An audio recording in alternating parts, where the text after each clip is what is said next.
Sorry, sorry, I was on mute. I'm not.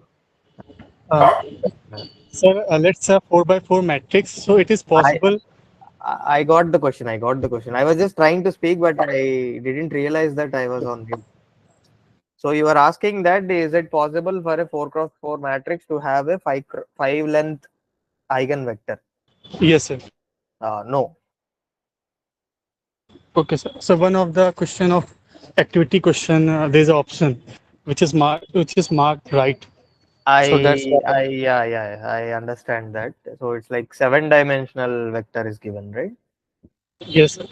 Uh, no, it has to be 6 dimensional, but see, when you do this more than 5 or 6, sometimes uh, our click will be like sometimes it happens like we will click the same thing twice, right? So it happened like that. So it has to be six length vector. It was supposed to be 6 length vector, but yeah, error. It was an error. Okay, sir. Yes. So yeah. So that is the YouTube link.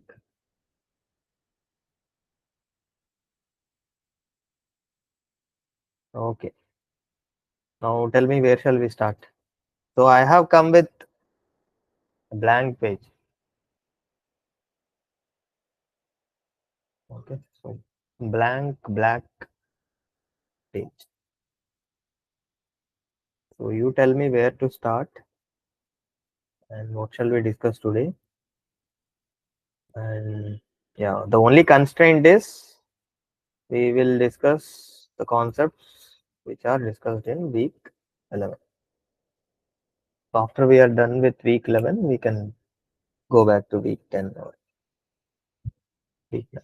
So week 12, you would have already seen, I guess. It's just a summary video of 20-minute length. Week 12 is like a break week to you all.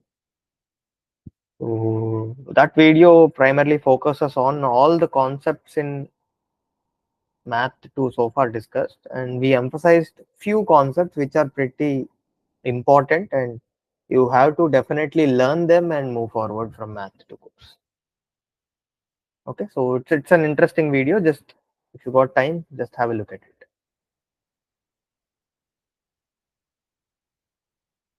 Okay. Yes.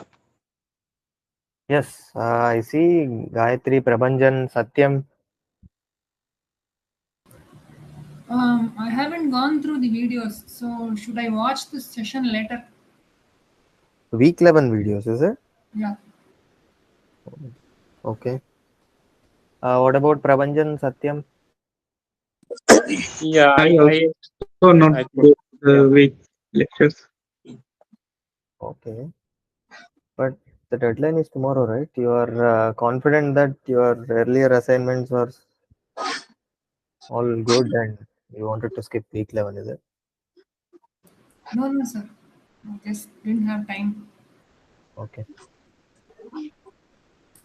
But you guys are sure that you will finish within one day?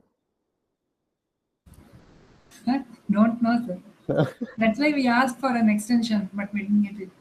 You got it. Oh, Actually, the okay. deadline was today. Yeah, yeah. We moved it to tomorrow. So Maybe 2 more days. that's not More. possible. We extended. See, we tried again. I just spoke to Priyansh about this. So we asked for Friday, but we got only one day extension. Oh, it's because of that. They have to decide the. Yes. LG, the final scores, everything is dependent on the first 11 assignments, right? Yeah. September 1st, you will be finishing the end term. And then by September 3 or 4, we should give you the result. So if it has to happen within the 2-3 days, then we have to open for the next term registrations. So Okay. everything is very compact, right? Yeah, yeah. For that we cannot do the extension. So at least 1 week you guys have to suffer. Okay. Okay. Okay, fine. Then let's do one thing. Let me just go through some of the concepts, which again, in week 11, you should definitely know those concepts. And we will discuss that together. If you don't understand anything, let me know. And after watching this lecture, I definitely suggest you to watch the lectures, actual lecture, because it will be in detail. Okay. Okay. So, yeah. But here I will give you it's kind of like a trailer to what you are going to see in the actual lecture. Yeah. So then we will start our discussion on week 11. Okay. Okay. So let me title this as week 11. And in week 11, it is actually divided into two parts. So the first part, what you will see is a new space, which is called sequence spaces.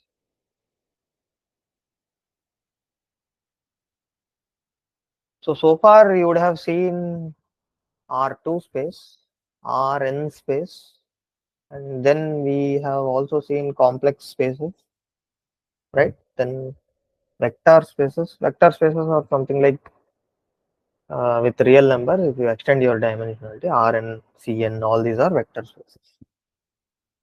Now, if that n tends to infinite, what happens? How will be any point? So any point in this space, how that will look? So in vector space, if you have a vector space of dimension, let's say n, so let me write field n dimension. So any point in this vector space looks like x1, x2 to xn, right? N dimensional vector, right? What if this n tends to infinite? Can you imagine how would that dimension will look like?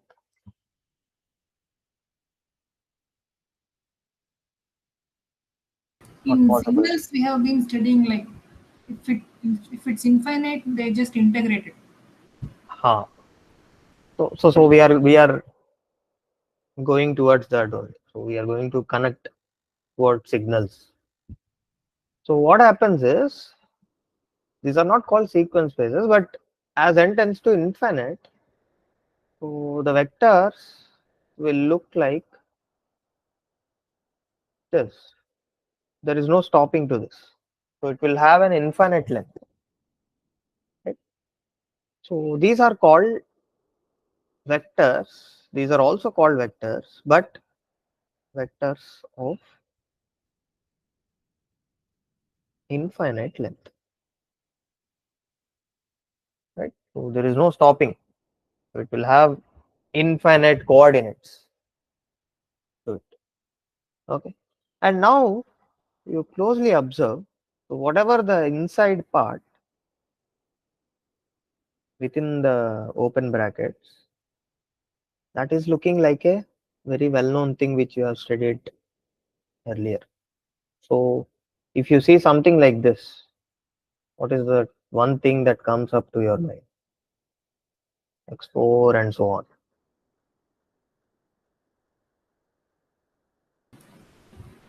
Sequences and series. Correct. So sequence, right? This is a sequence of real numbers or sequence of complex numbers. So each x1, x2 belongs to some field, right? And this x1 comma x2 comma x3 comma x4 comma and so on so forth to infinite is actually a sequence, right? Now you have this sequence with you, and now you are putting all these terms in the sequence as coordinates of some vector, and that vector is of infinite length. Now if I collect these vectors together, okay, So I'm collecting all the vectors of infinite length, and I am defining two conditions on that. Okay. So now here comes the definition. First definition of weak level. So I am collecting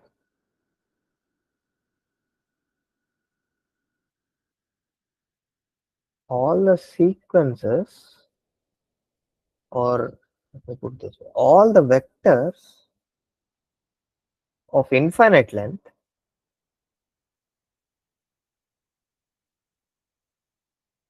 okay, and on top of it I define two things mainly, and define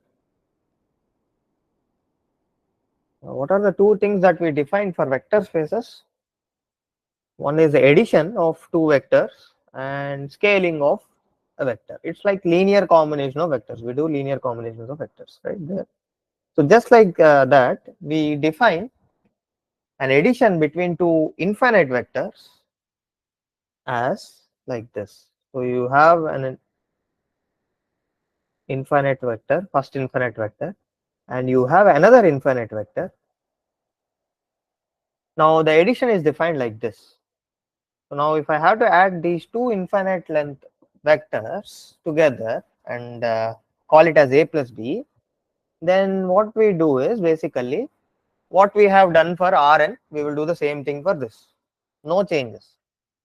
So what we have done for Rn, if you have to add two vectors, we have added coordinate wise, right? You would have added the first two coordinates, then the second two coordinates, third coordinates, and so on. So here also we will do the same thing. So a1 plus b1 will be the first coordinate of the added vector a plus b. a2 plus b2 will be the second one. a3 plus b3 will be the third one, and so on. This will not stop at an plus bn, rather it will go to infinite. Okay. Addition we define like this, and scalar multiplication again we define like this. So you have a vector, now some alpha times a, where alpha is some scalar, is the same as what you have seen in vector spaces. So you just multiply that alpha to each coordinate.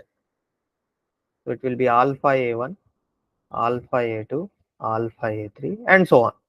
Again, here also the only difference is this will not stop at nth coordinate, it will go till infinite. So now collecting all the vectors of infinite length, and you define addition as like this and scalar multiplication like this. Now what we actually generated is, we have generated a new space which is called sequence space. So this new space which contains all the vectors of infinite length, and also if you pick any two vectors in this space and you define your addition as the coordinate wise addition, and you define the scalar multiplication as the scalar will be multiplied to all the coordinates like this. So what we will get, if I combine these two, addition and scalar together, we will get this. So if you have any two vectors a b, then alpha a plus beta b will be the linear combination of these two vectors will be alpha a1 plus beta b1, alpha a2 plus beta b2, and so on, right? And again, this alpha a plus beta b is an infinite length vector.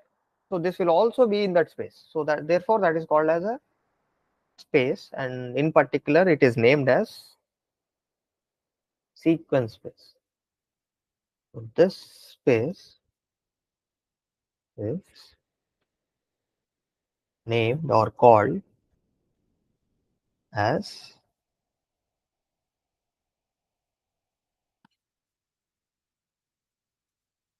sequence space. Okay. So any doubts in this? Any doubts in how I define the sequence space? So a vector space which has infinite dimension is nothing but sequence space. All right. Any doubts? No, all right. Good. Now there are two special subspaces in this sequence spaces. Okay, so that we have to discuss. That's the second important thing you have to learn in week 11. So that is called, first one is called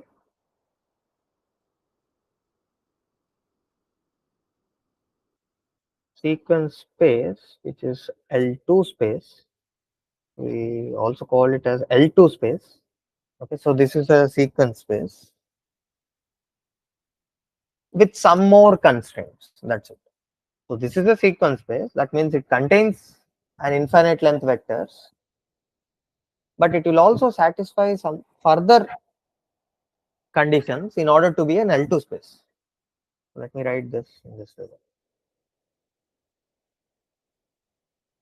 So L2 space is a subset of sequence space, subspace.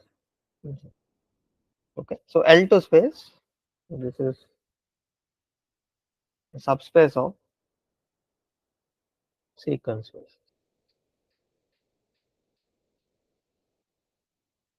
Okay, what extra conditions that a vector should satisfy in order to be in L2 space is as follows. Okay, so the only condition in order to be in L2 space is it should be satisfying this condition. So let's say you have a vector x which is of infinite length. So only then it will be in sequence space. So x3 and so on. Let's say x is in sequence space.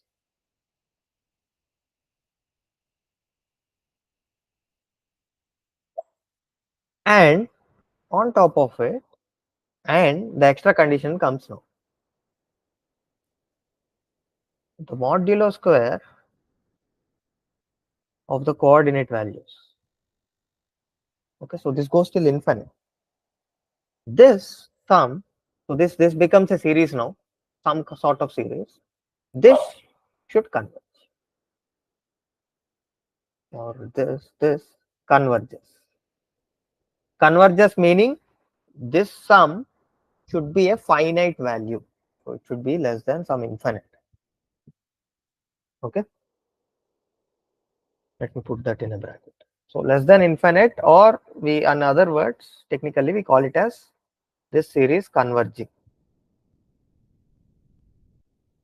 Okay, it should converge to some finite value.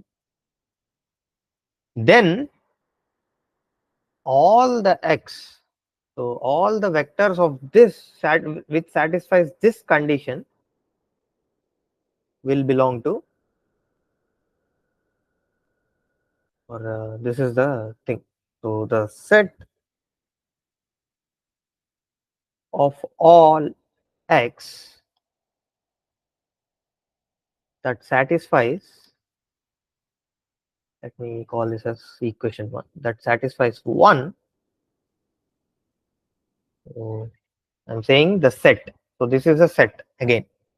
So all the vectors of infinite length which satisfies this condition, that particular set is again is named or called or is defined as L2 space. So sequence space L2 or L2 space. Okay. So understand the difference. So sequence space, it just requires vectors of infinite length, and addition and scalar multiplication is defined like this. So that is a sequence space. But L2 space is like a subset of subspace of sequence spaces. I should not say subspace because if I take two vectors in this and add, it may go outside L2 space also. Okay. So I'm not stating that, but it's like a subset where this particular L2 space contains, actually I guess it's a subspace where this particular L2 space contains only those kind of vectors which are of infinite length which satisfies this condition 1. And the condition 1 is just absolute squares of each coordinate sum should converge to some finite value. Okay. So any doubt in the definition? I will talk about examples. So there are examples of the vectors which belong to this L2 space, or we can call sequences. Basically vector sequences both are same. So this looks like a sequence.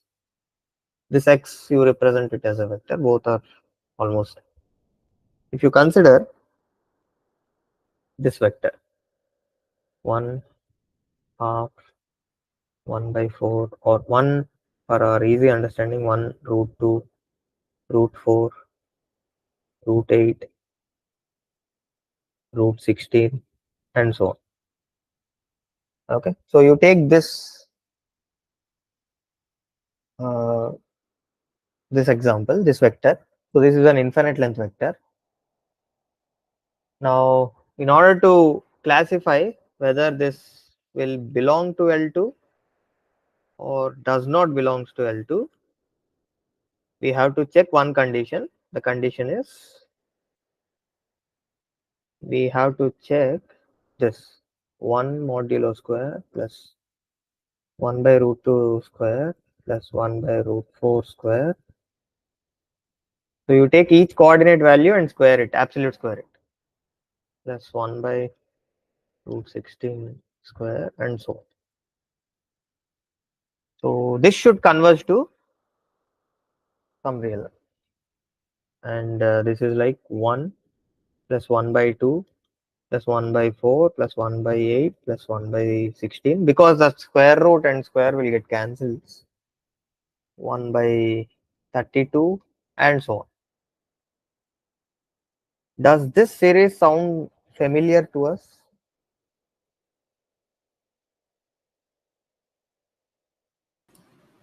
Yeah. What kind of a series is this? GP. 1 by n square n something. No. It's a geometric series, right? Geometric series. Yeah. Geometric series, and can you identify the common ratio? 1 by 2. 1 by 2.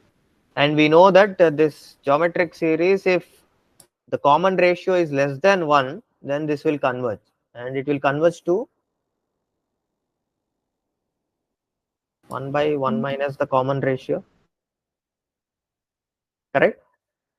Yeah. Yeah. Yeah. So the common ratio is half.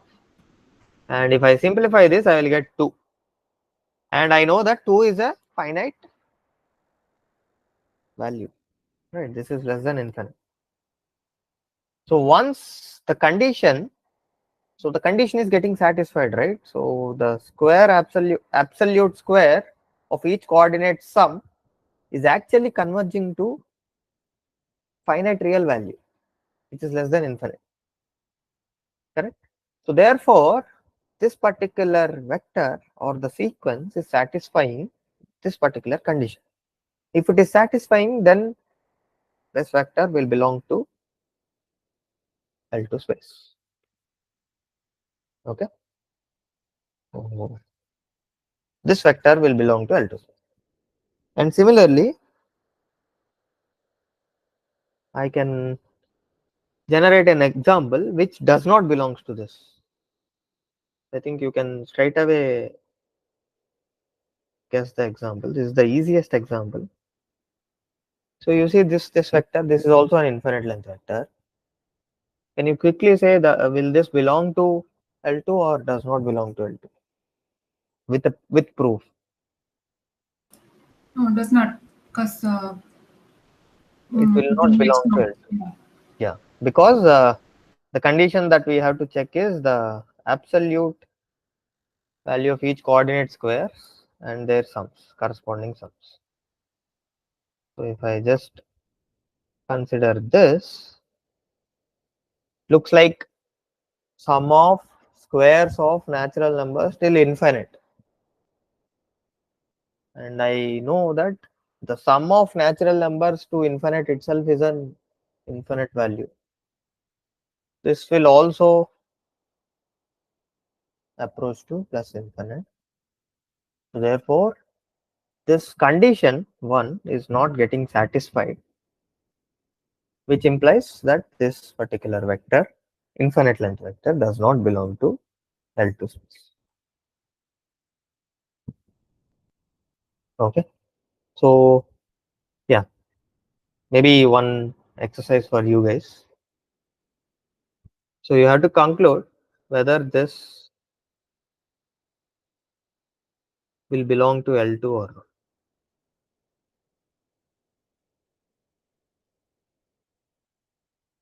The question is, so consider this infinite length vector.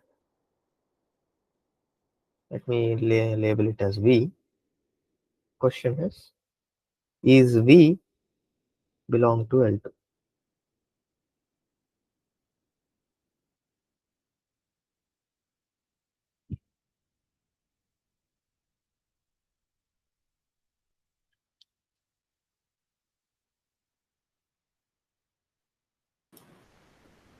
I think so. Okay. So Because it can be split into that. so yes and no.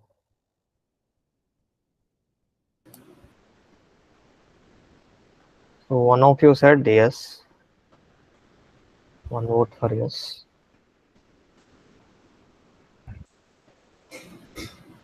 So maybe, yeah, Satyam, Prabhanjan, Hari Shivaraman, Jinvelu, Hari, Priyansh.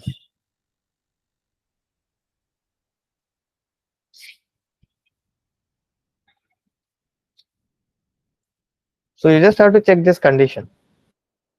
This condition. The orange.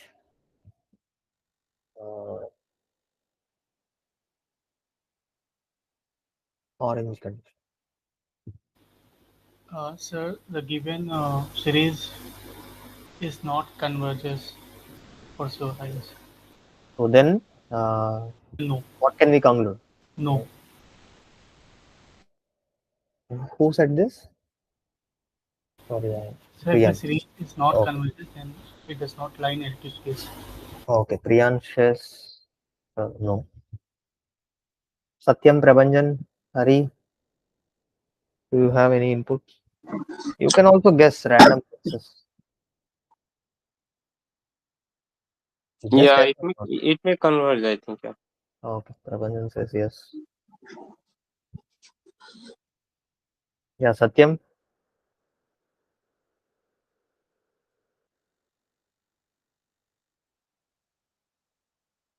Okay, how does the It will series look? converge.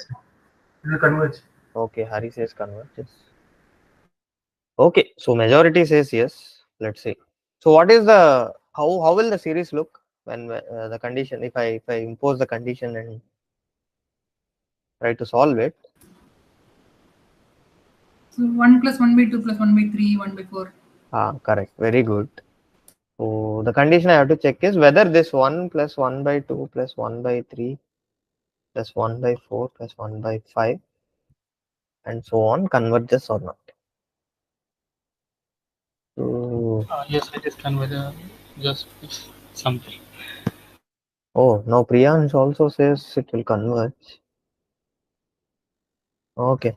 Because Now, denominator increasing, so so the overall quantity decreases, no, sir.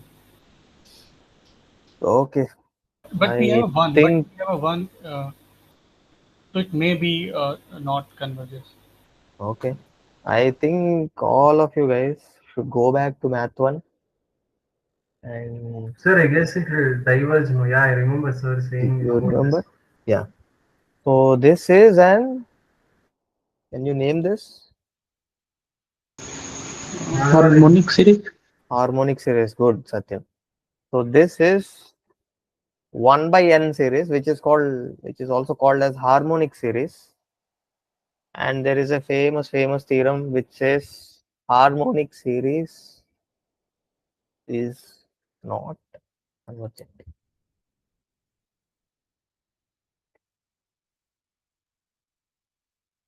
So this is an harmonic series, and this series actually diverges. And this is the best example which says if the sequence tends to 0, it doesn't imply that series will converge. Yeah. Any doubt? So if the series is not converges, it means it diverges. That is what. Not convergent is So it is divergent. right to say that we have a 1. So if we add any small value in 1, we get larger and larger values. I mean, we cannot get less than 1 value because we have 1.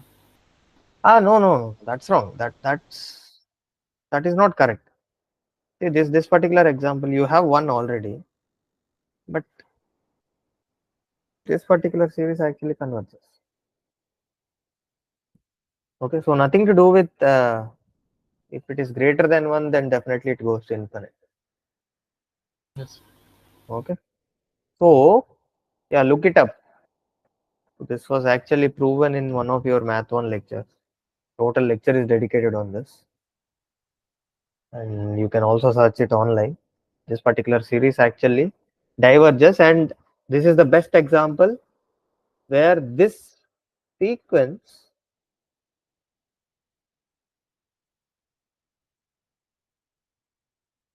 tends to 0. So this sequence tends to 0, but the resulting series formed from this sequence will not converge.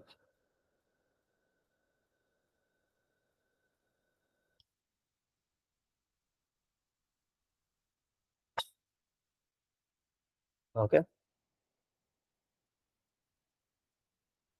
so yeah, therefore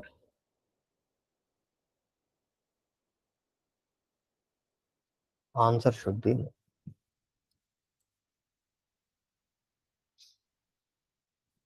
Okay, so most of you would have said yes because you have assumed that this particular series actually converges. Am I right? Yes, sir. Yeah. So this will not converge. You can straight away Google this. Okay. So No, these now I kind of, remember. I remember. yeah, you remember, right? I, So these kind of exceptions at least you should remember. So this is the best example where whatever I said, you should not always treat that if your sequence goes to 0, the series so formed from the sequence will definitely converge. You cannot guarantee that. But the vice versa is true. If your series is converging, then definitely your sequence will converge to 0. Okay. So yeah. So let's come back. Let's talk about L2 spaces. L2 spaces are these. This is the L2 space, and all the vectors which belong to this L2 space will satisfy this particular condition. Okay. So this is one space, and yeah, in between, before we go to the next space, we will just talk about the inner product and norm. So now in Rn space, given a vector to you, you know how to compute the length of the vector. And given two vectors, you can actually find the angle between those two, right? By computing the inner product, and if you know the two lengths, you can actually compute the angle between the two vectors, right? So can we do the same thing for the infinite length vectors? So the answer is actually yes, but this can only be done for certain vectors, only the vectors which actually satisfy the above condition which I have discussed. Okay, so how is the next question? How to define an inner product and norm in sequence spaces?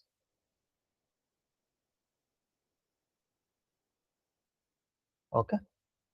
So in particular, instead of saying sequence spaces,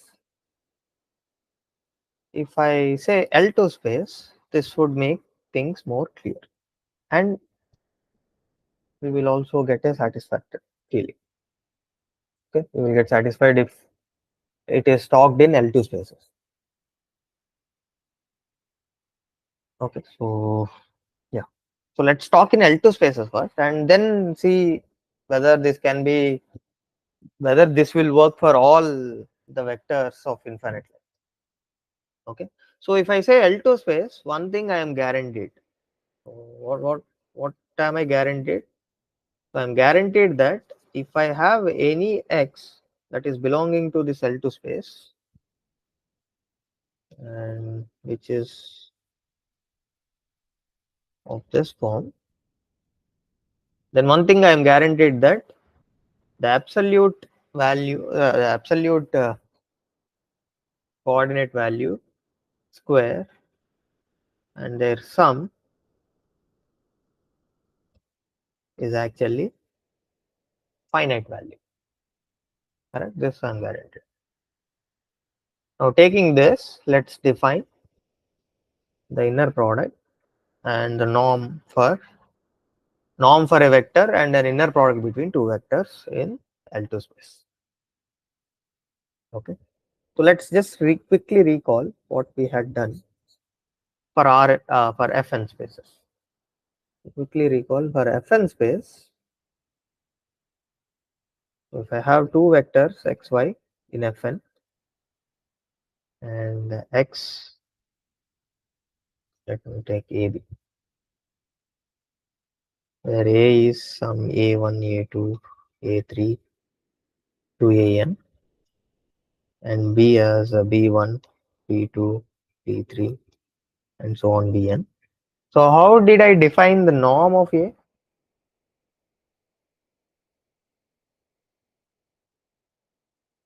Anybody? How did we define the norm of a vector in n-dimensional space,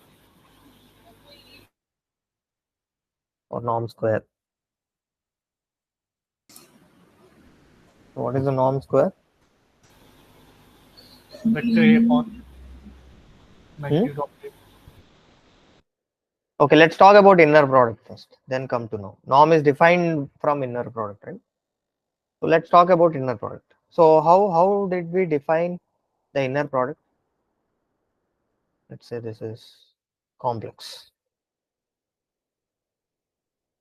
So A1 A1 dot B1 bar or conjugate plus Right. So A2. A1 B1 bar plus A2 B2 bar plus A3 B3 bar and so on.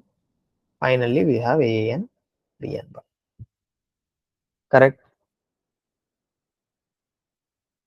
Yes, right? Yeah. Yeah. Very good. Now, how did we define norm A? This is just inner product between A to A, right? Yes, sir. So you should know these things. These things we will not provide you during the inter. So you should know the connection between norm and inner product, the norm formulas, inner product formulas, all these things. Okay. So now how will I write this? This is nothing but A1 bar plus A2 bar plus A3 bar. Am I correct? Plus Yes, sir. For AN complex bar. space it is. Now what is A1 bar? So dot product. We have to do a dot product to gain to to get magnitude. What is this? Okay. So if I have A1 is a complex number, right? Yes, Do sir. you agree? A1 is just a complex number. And if I consider A1 bar, what will it give me? There is It's something to only, do with the absolute value. yeah, it's always positive. It's always positive, and it is just okay. So my question, let me reframe my question. I take a complex number z, which is some p plus iq. Okay. Now I take z bar, which is p minus iq. Correct? The complex Okay, conjugate is. okay. So you are okay, but they are squares actually. What is z bar? P square plus Q square. P square plus Q square. P square plus q square. What is p square plus q square with respect to z? I mean the length. Yeah, it's just the absolute value square, Magnitude. right? Magnitude. What is the magnitude of a complex number? Mod z. Sir, magnitude means without a direction or a way. I don't know how to put it. So you know the complex plane, right? It's if Yes. you take the complex plane, this is the real part, this is the imaginary part. So p plus iq is like where will it lie? So p units on x from x-axis, q units from y-axis. This is where p plus iq will lie, right? Yes, sir. So this is p and this is q. So now just like the distance, right? Distance from the origin. This is mod z. If this is z, this is mod z. Yes. So again, week 10 of math 1, complex numbers. Absolute value of a complex number, absolute value square of a complex number is equal to the real square plus the imaginary coefficient square. Okay, so you should know all these things. So this is basically absolute square. Okay, so this is not mod. Okay, it is not. Here a1 is a complex number. So it's an absolute value of a1. Again, absolute value of z is square root p square plus q square.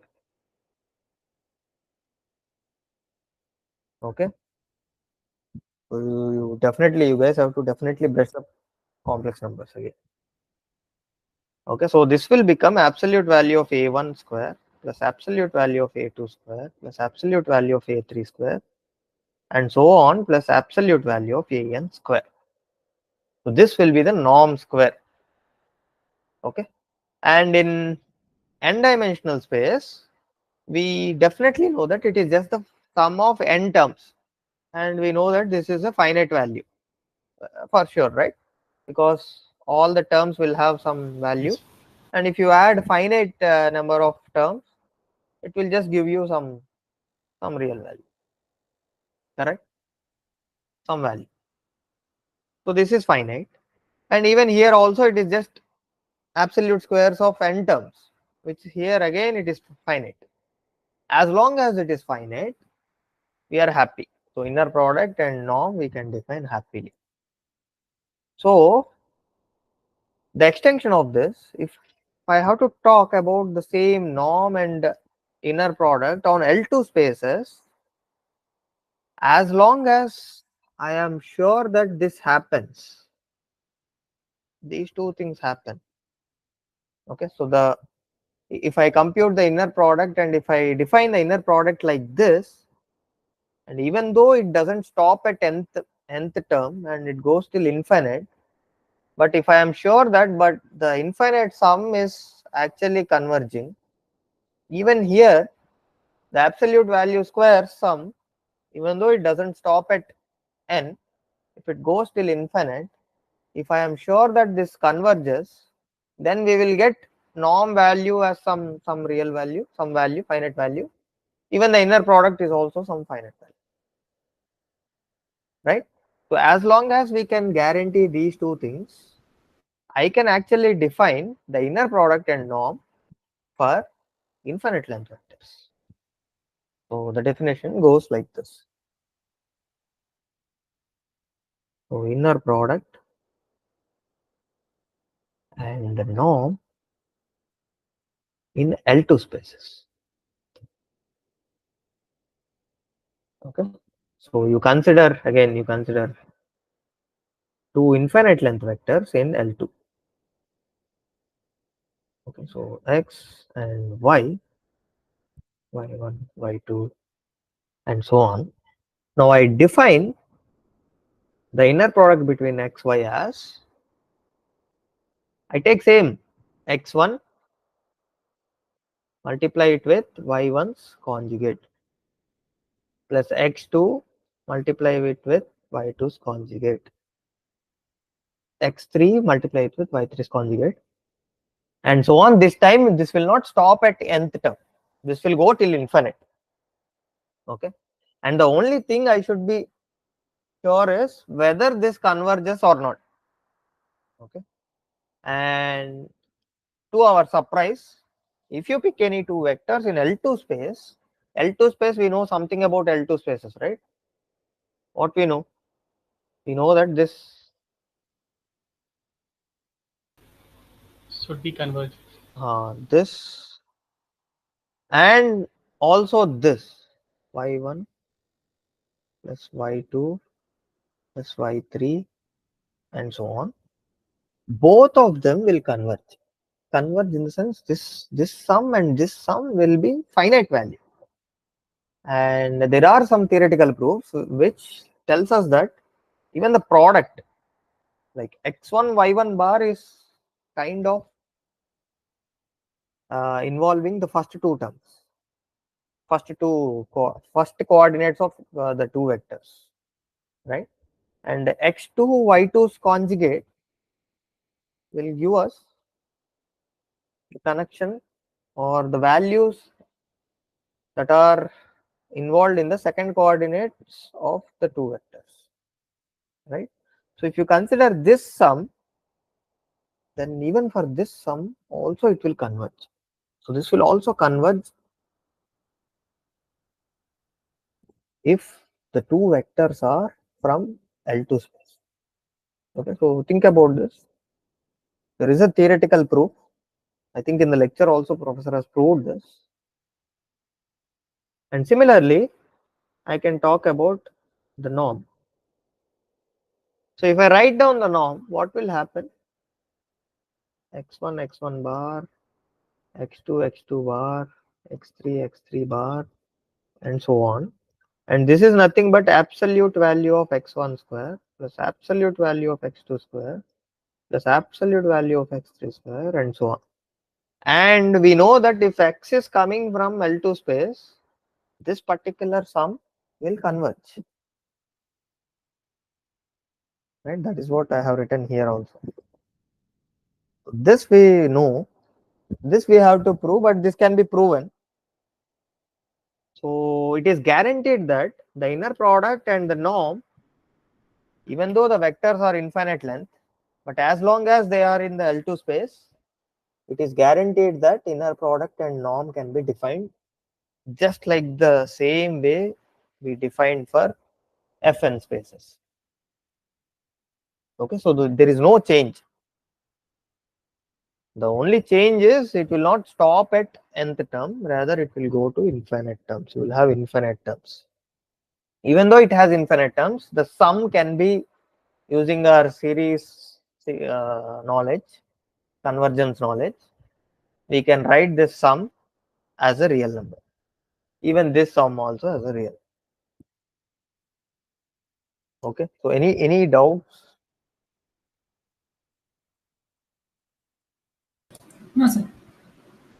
No, right? So Inverse is true or not? which one? I mean, if x dot phi converges, then it's automatically prove that x1 and y1, x and y also converges. So you say that x1 y bar plus x2 y2 bar, x3 y3 bar, if this converges. Sir, I Not- want to ask you that if x norm and y norm converges, then it means x dot phi is also x1 y bar will converge. But I am asking about its inverse. Okay, if x1 y1 bar plus x2 y2 bar x3 y3 Yes, bar sir. It's convergent. then can I claim x and y converges? Yes.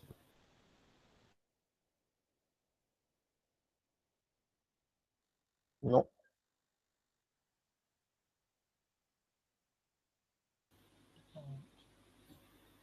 No. I will give you the example. So you consider x1 as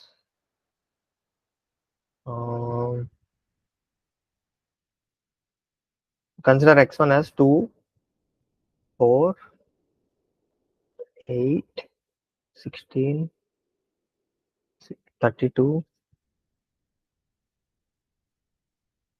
Okay. Sorry.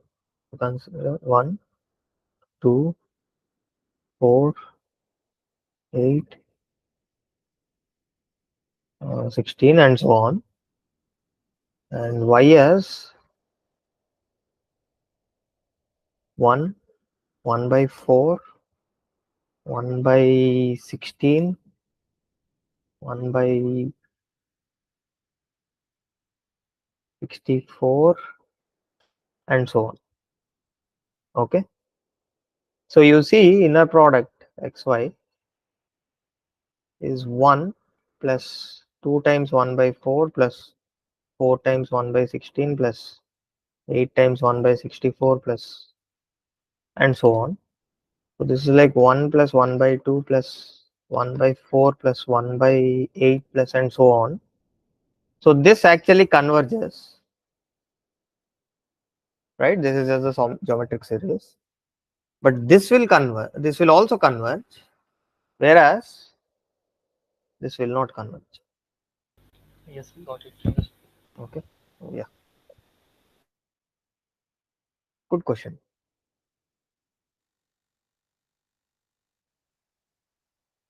Okay. So yeah, this is how we define inner product and norm in L2. So that's about L2 space. Previously we discussed L2 space, then norm and inner product in L2 spaces. And we can also easily see that the norm and inner product will not work for the sequence spaces. Any vector you pick, it will not work, because you pick any vector of infinite length, your norm x or inner product between two infinite length vectors, it may not converge. So the condition which we require is convergence between among this inner product and norm square. So even though this is going to infinite terms, it has infinite terms, we need this condition that it should converge. So not all infinite length vectors will converge like this. So we'll satisfy like this, these conditions, right? So therefore, on every vector, infinite length vector, it is difficult or it is not possible to define the inner product and norm. Whereas if you are in L2 space, then we can happily define inner product and norm. Okay, so the only condition which differentiates the sequence spaces and this L2 space and unable to define the norm for all the vectors, all the infinite length vectors, is this convergence. So we need this convergence very badly. Okay, so that's about L2 space. Now there is another kind of space which is sequence function space. Okay, so L2 space you would have seen for the sequences. Now this function space you will see for the functions defined from sequences. So everything is like that. So sequence, then we will see limits of a sequence. Then you define functions from the sequences, then see limits on function. Right. So far what we have seen in L2 is just with vectors, simple vectors, infinite length vectors, and if it satisfies some condition like this condition, then those kind of vectors. So we talked about only vectors. So far we have discussed only with respect to vectors.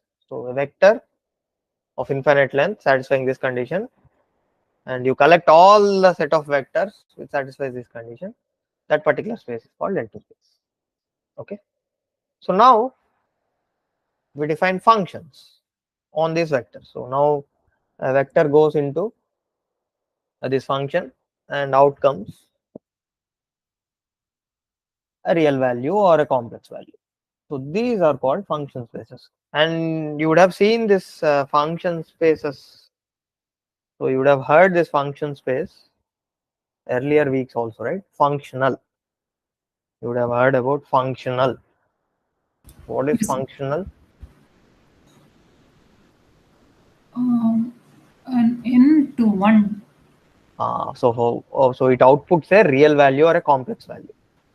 Yeah. So even here also we define this function space as function space denoted as L2, and this will usually comes with some domain. Okay, and this is a small note.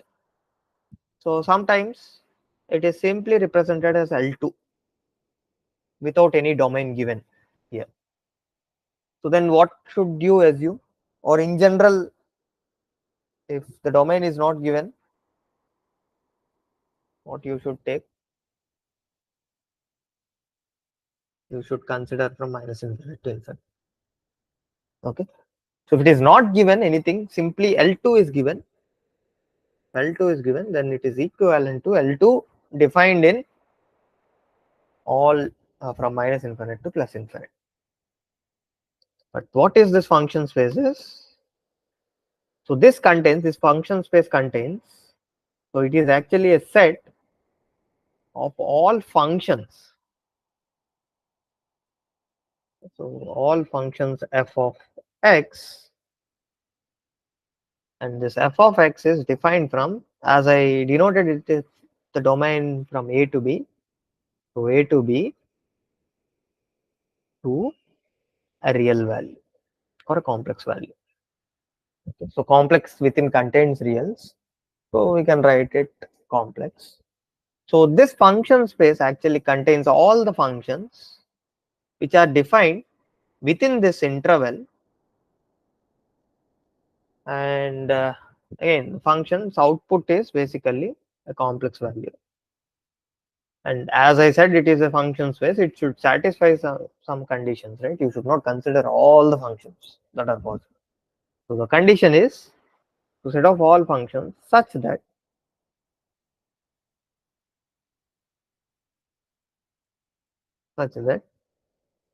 when I integrate this function within the domain, taking limits as a domain, f of x whole square dx. So the absolute value of the function whole square dx, it's integral within the limits, is a finite value. Okay, so less than infinite means a finite value.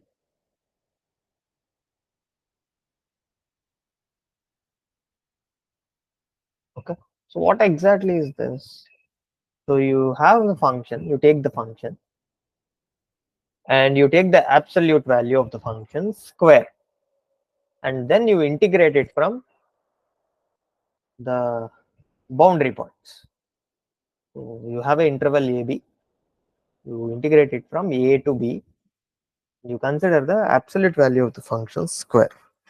Now this value should be a finite value, and if it is a finite value, then this f of x will be in this function space, and you collect all these functions which satisfy these conditions and put them in one space.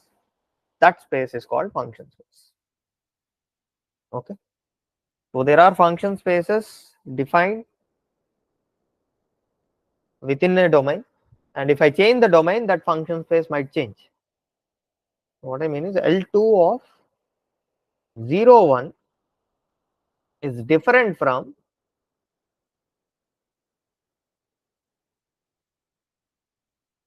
L2 of -1 to 1.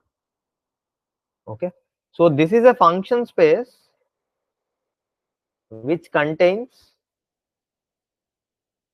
all the functions defined in the interval 0, 1, and they will satisfy 0 to 1 absolute value whole square dx less than infinite. Less than infinite is like finite value. Whereas this function space contains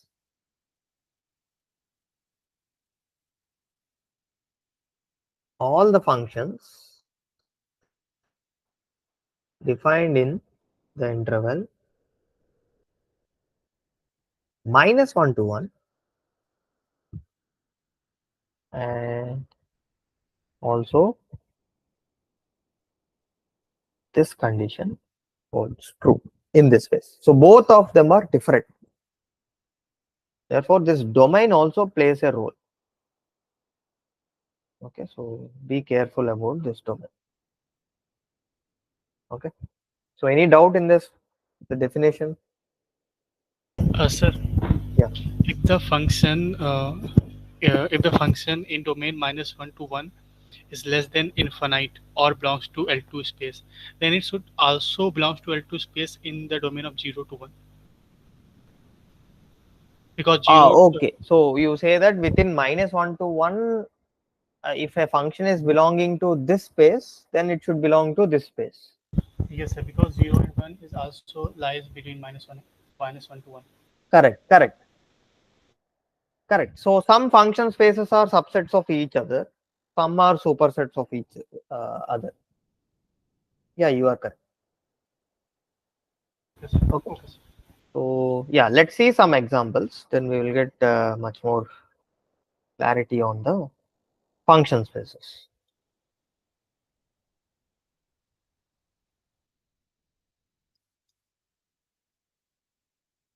Okay, so the very first example is, let's say I have a function f of x is equals to x in the interval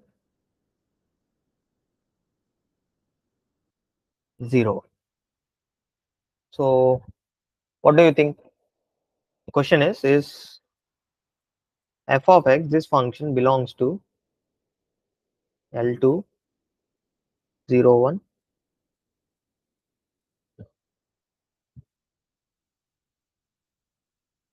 So the condition is you should check whether 0, 1 mod fx dx is finite value or not. So you have to compute this integral. 0, 1 f of x is x and modulo. So within 0, 1 x itself is positive, so you can ignore the modulus X x square square by here. 2. So it will be x cube by 3 3, yes, sir.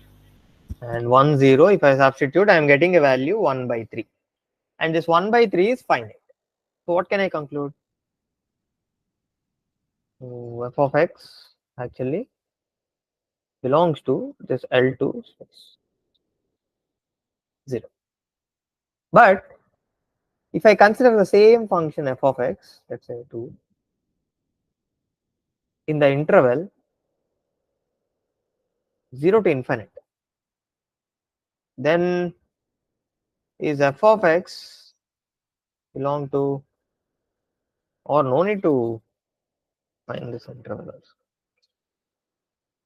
So f of x is equals to x. Now is f of x belong to L2 space where the domain is 0 to infinite. Will this function, same function f of x is equals to x, will this function belong to this?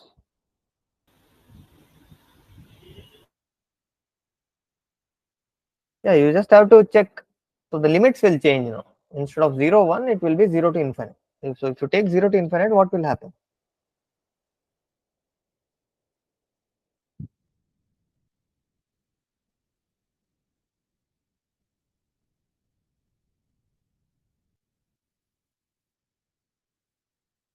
Anybody?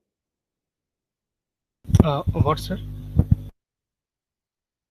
So I'm considering the same function f of x, but this time in I concluded that f of x belongs to L2 0 1 space. My question is whether the same function f of x will belong to L2 0 to No, sir. infinite. No, sir. Okay, so Because Priyansh, it gives us infinite. okay, Priyansh is no. Satyam, Gayatri, Pravanjan, Hari.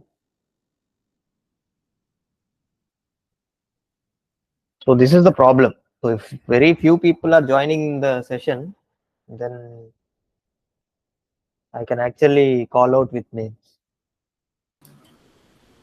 So should we evaluate the sequence and then find out? What is the sequence? Now we are not in sequence spaces. We are into function space. Oh, okay. Okay. So the condition is again, okay, maybe I will just recall the condition. So function space L2 denoted like this L2AB. What this function space contains is it contains all the functions defined in from the domain A to B and satisfying this condition.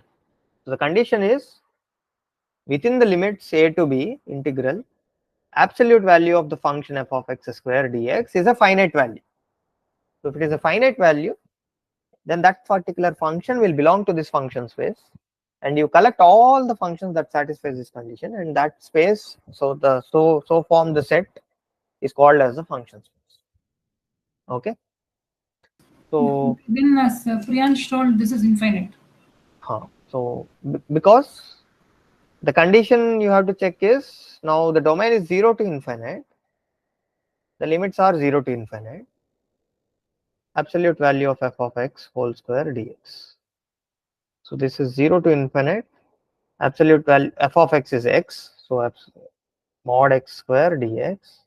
So 0 to infinite mod x is positive anyway, so you can remove the mod and it will be 0 to infinite x square dx.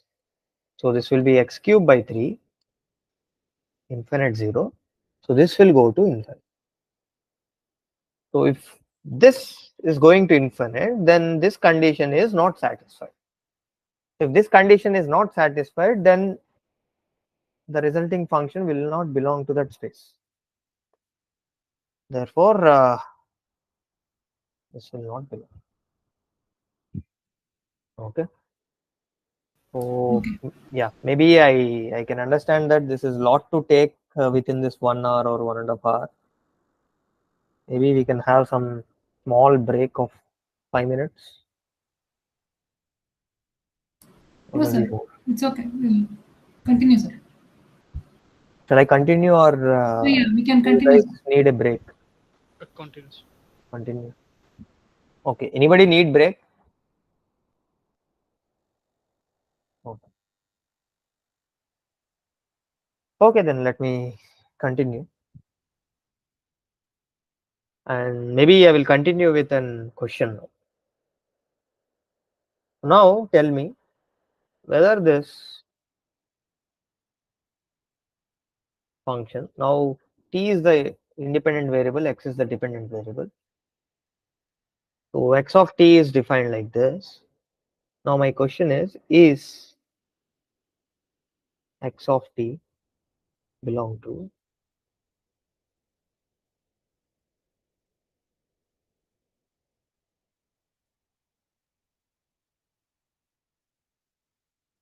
Give me 1 minute. yeah.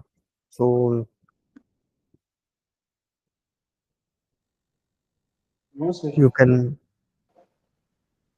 start solving this. Maybe I need input from all of you. Okay, now that you know which condition you should check that condition. No, sir, it is not defined. It is It is not defined. not, you mean to say it will not belong to. Yeah. Okay. Okay. So Hari says it will not belong to. Again, it is yes or no question. So Hari voted for no.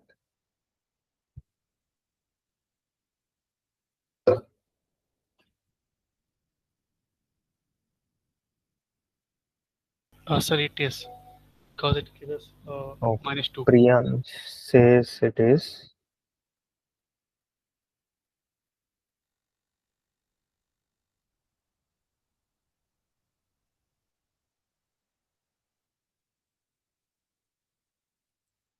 Okay, so I will just wait for Gayatri, Prabhanjan, Satya.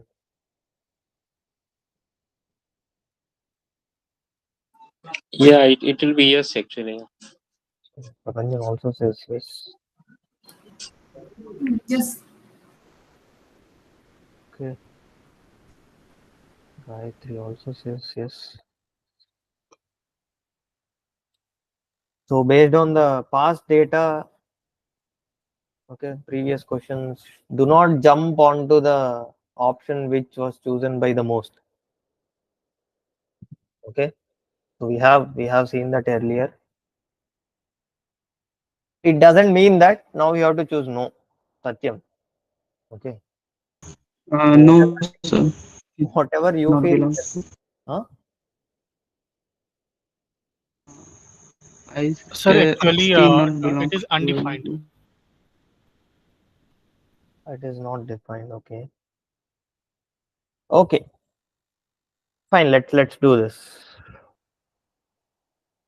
So the condition you have to check is -1 to 1, absolute value 1 by t whole square dt. Correct? So there is minus and plus here. So I know the definition of mod x, right? How if I have to remove that mod, this is a piecewise defined function mod. Will be x as it is when x is, so mod x will be x when x is Positive. greater than or equal to 0, and it will be when x is less than 0 -6. minus. So even here also 1 by t's mod will be 1 by minus t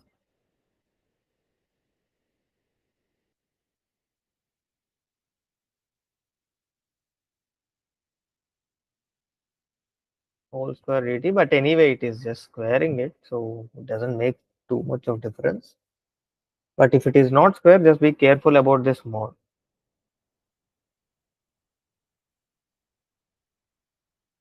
Right, so -1 to 0, 1 by t square dt plus 0 to 1, 1 by t square dt. Right, I can actually integrate this. If I integrate this, what will I get?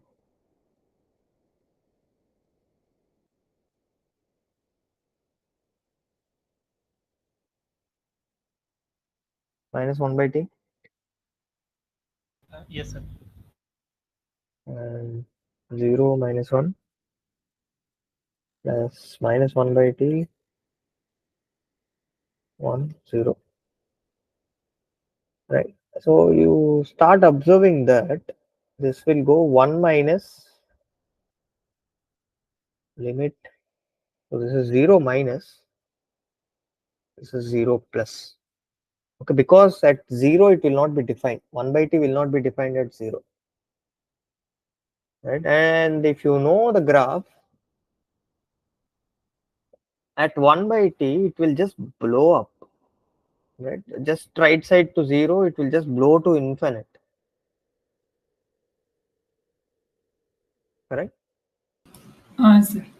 Yes, sir. It will literally convert this.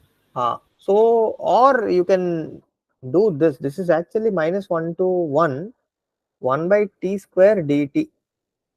How do you think 1 by t square graph look like? It will look something like this.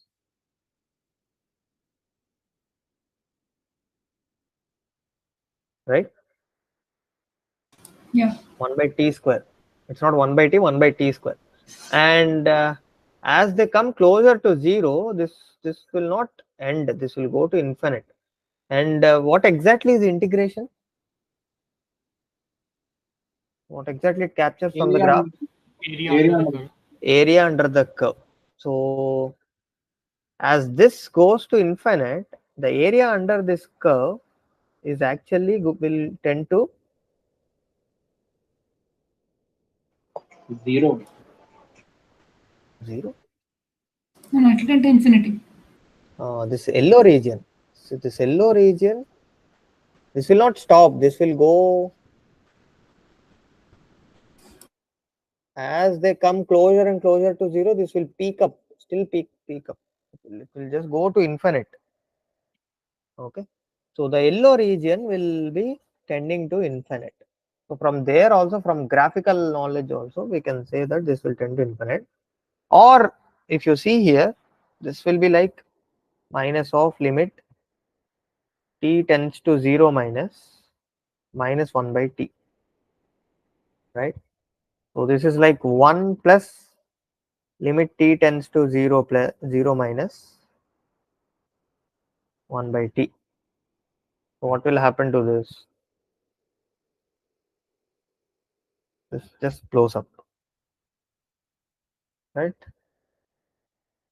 So from there also you can claim, you will see that this function, the condition is not getting satisfied. So this is actually going to infinite. It is not converging. Therefore, this does not belongs to,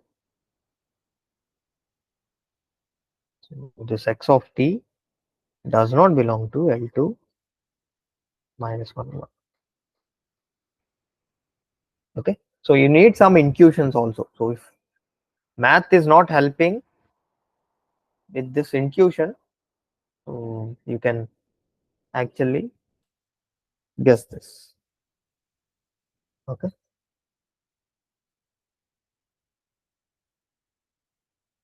And yeah, so that's about function spaces. Okay, so function space should satisfy this condition. The sequence space or L2 space, for L2 space, that should satisfy this condition. So this is actually the norm of the vector x, right? So norm should be a finite value. So all the sequences or all the vectors in L2 space, their norms are finite value. So norm is actually this. Just like that, even here we will see that the function space should satisfy this condition, right? Now we can see that this condition is actually, again, it will be the norm of a function, which looks strange, right? Now how do I define a norm for a function? So far we have defined norms and inner products only for vectors, right? So that's the next concept. But I think I definitely have to give you guys small break. Not required.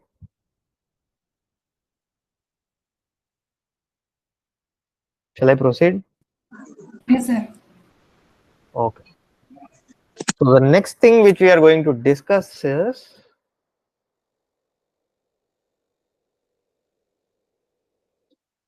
inner product and norm for functions. Okay. So in electronics language, we can call this as signals. Okay. So which looks strange now, but we can actually define. So how do we define is, before that we should convince ourselves that functions can also be seen as vectors of infinity. Okay, so if we can convince ourselves that functions can also be represented as vectors, then we can actually look this function as a vector and then define inner product and norm on top of it. So basically, this you would have seen, whoever done signals and systems parallelly, doing signals and systems parallelly, you would have seen a continuous signal and its discrete form. Right? You sample at a certain times, at a certain intervals, and get a discrete signal. Yes or no? I'm not sure about the technical terms. So I'm not an electronics guy. You should correct me if I'm going wrong. Yes, sir. So you have a continuous signal or a continuous function. Let's say, let's talk in math. Okay, let's talk in uh, electronic terms only. Correct me if I am going wrong. Okay. So let's say you have a signal, continuous signal like this, and now you sample this continuous signals at certain intervals. So let's say some t naught, so at t naught, 2 t naught, 3 t naught, 4 t naught, and so on, and at 0 and minus t naught, minus 2 t naught, minus 3 t naught, and so on the left hand side. So this is a continuous signal, and when I sample them at an fixed interval, the resulting output will look something like this, right? So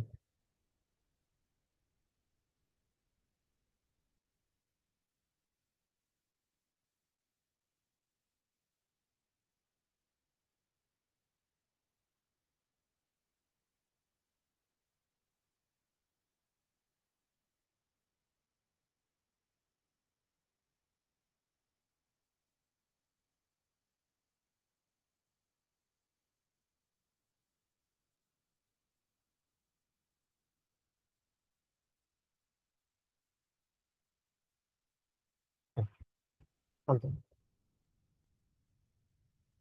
right? The same signal, but now I'm considering only the samples. I'm not worried about between 0 to t naught. I just sample at time 0, then I sample at time t naught, then 2 t naught, 3 t naught, and so on, and I plot them, and I will get somewhat like this. And this is a discrete signal, right?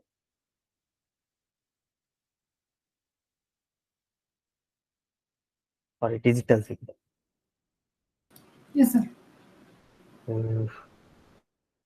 So now what I will see is, I will see this as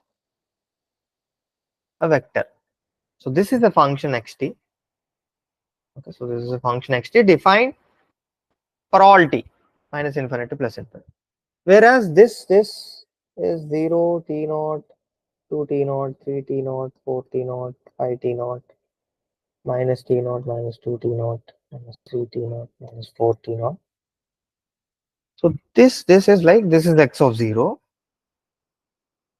this is x of t naught, this is x of 2 t naught. So I have only the samples with me. So x of 3 t naught and so on. And I also have x of minus t naught, x of minus 2 t naught, x of minus 3 t naught, and so on. Now what I will do is, I'll just put this as vector. Okay. So I will treat this as coordinates of a vector. Okay. But the only thing is, the starting coordinate you don't know. It starts from some in minus infinite. It will just come and later you will know there will be some x minus 3 naught, x of minus 2 t naught, x of minus t naught, x of 0, x of t naught, x of 2 t naught, x of 3 t naught, and again it goes till infinite, right? So this is an infinite length vector. Yes or no? And this is also called as discrete time approximation of x of t.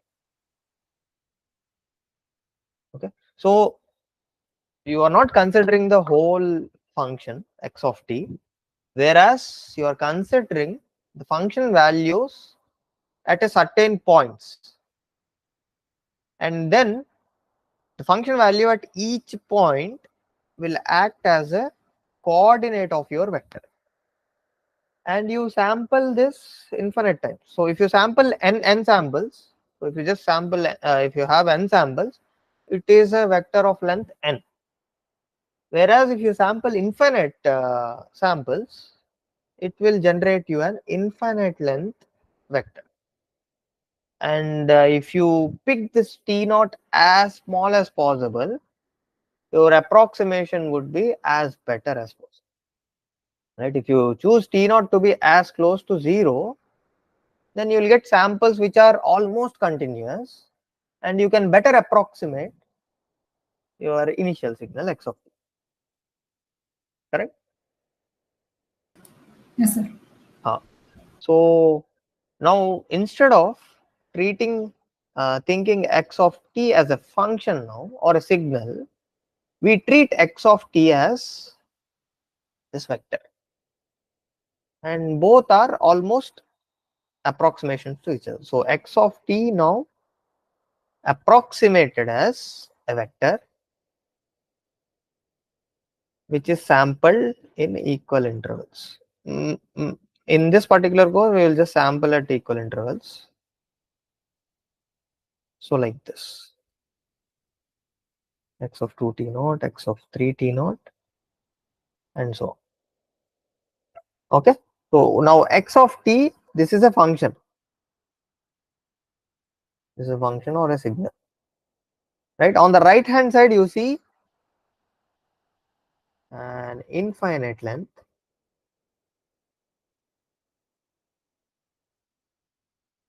vector. So therefore, function or signal can be approximately seen as vectors of infinite. Okay, so better approximations, you take smaller t naughts. So that's the only change. Okay, now this is the thing we will use. So these functions, so the claim is, or the final conclusion is,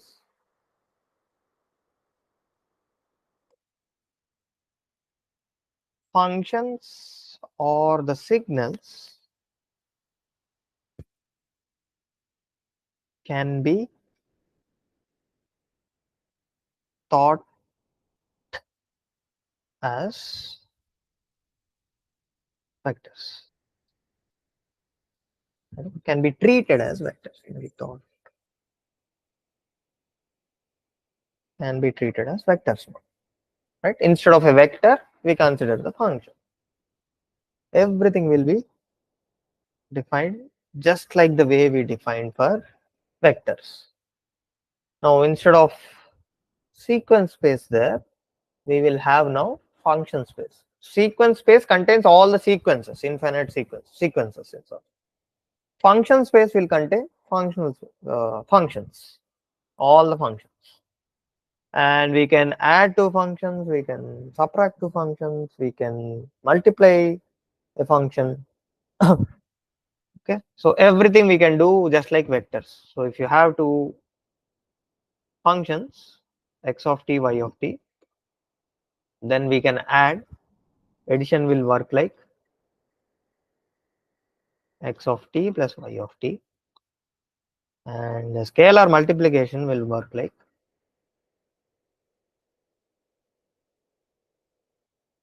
c times x of t, some alpha times x of t, whatever. So alpha is some complex. Okay, so everything will work. So far you would have done this in your earlier classes also. You would have added the t, some function x to x square and say it as x plus x square. But actually the theory behind this because functions can be treated as vectors and vector addition is possible, therefore functions additions are also possible. Okay, so this is and all the functions, you collect them together, and that space is called function space. This space is called function space. Okay, so all the functions together, and you can add two functions, and you can multiply a function with a scalar, and you will get another function, another signal.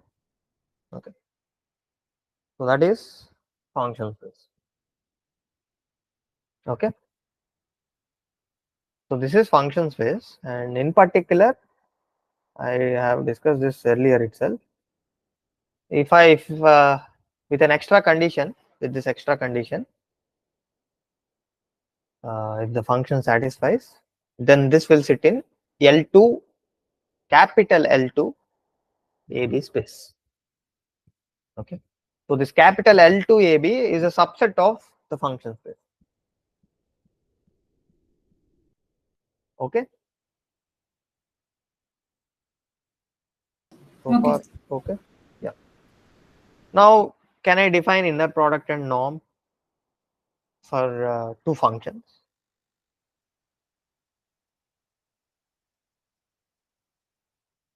Inner product and norm. So again, just like inner product and norm are defined for only L2 spaces, here also inner product and norm are defined in capital L2 space.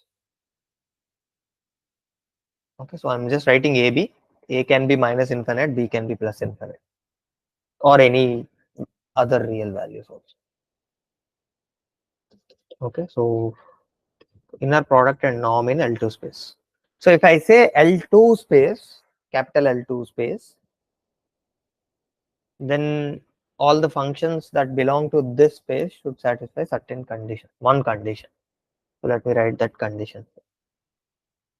Okay, so the condition is A to B modulo f of x whole square dx should be a finite value.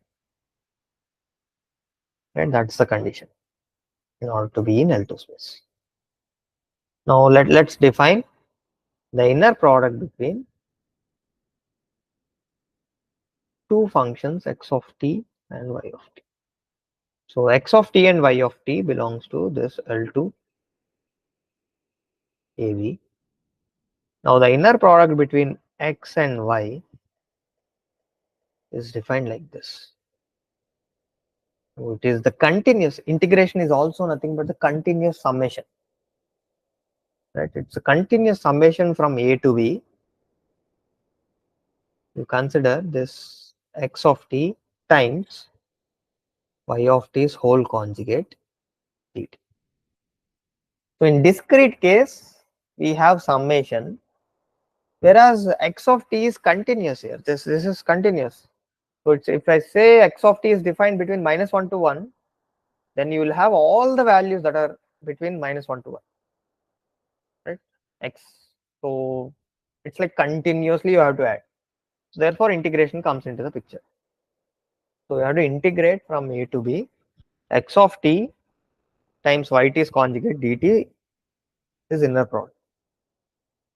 So this is the inner product, and we can also define the norm. So norm square is nothing but inner product of x to x.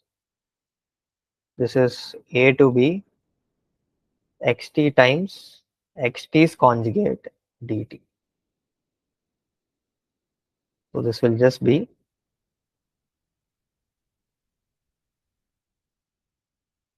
absolute value whole square dt. Okay. So if the signals are reals, this absolute value will work as mod. If the signals are complex, then you have to be slightly careful about this absolute. Okay. So this we already know. This is the condition that actually requires, right? This should be finite. And also we need this inner product should be finite. Okay. So these two will be finite if the signals are coming from L2 space, capital L2 space function. Okay. So this is about inner product and norm in capital L2 space. Okay. So we can do one or two examples and we can close the session here. And maybe on Friday, as there is no week 12, on Friday we will do one more session on week 11. Even though the deadline is gone, we will do one more session where we talk about the Fourier series and the complex exponential Fourier series also. Okay, sir. So Okay. yeah, I think maybe you try to solve a couple of examples taking some signals which are belonging to this L2 space and try to compute the inner product and now. Okay. So will you do that or do I have to do an example here?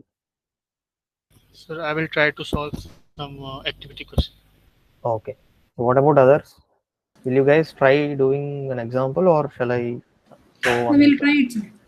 Okay. Good. Good then. So these two spaces are important and you will again see these spaces in your digital signal processing course, which is DSP. Okay. So yeah, having a good grip on these spaces is essential. Yes, sir. I will forward my quiz to copy to you. Yeah. Just I think I have your copy, but I'm unable to see that right now. I don't Sir, know. I will forward. Yeah, sure. Sir, even I have a small issue there. In quiz 2, is it? Yeah. So what was the issue? I think because of my some scribbling or something, that one I posted it in that new forum. Right. So we have created a forum and majorly ops team have to take care about that. I'm not sure why they are not replying. Can I So, forward my paper also?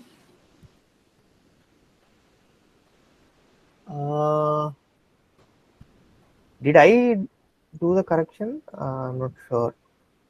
Okay. It's just 1 mark issue, but Okay. So, okay, just try to forward it to me. I will take a look at it. It will not be possible today, tomorrow. Maybe on Thursday, I will take a look at it. Maybe I suggest you guys share me tomorrow night so that it will look for me like a fresh mail on okay. Thursday morning. Okay, Priyansh? What's your mail address, sir?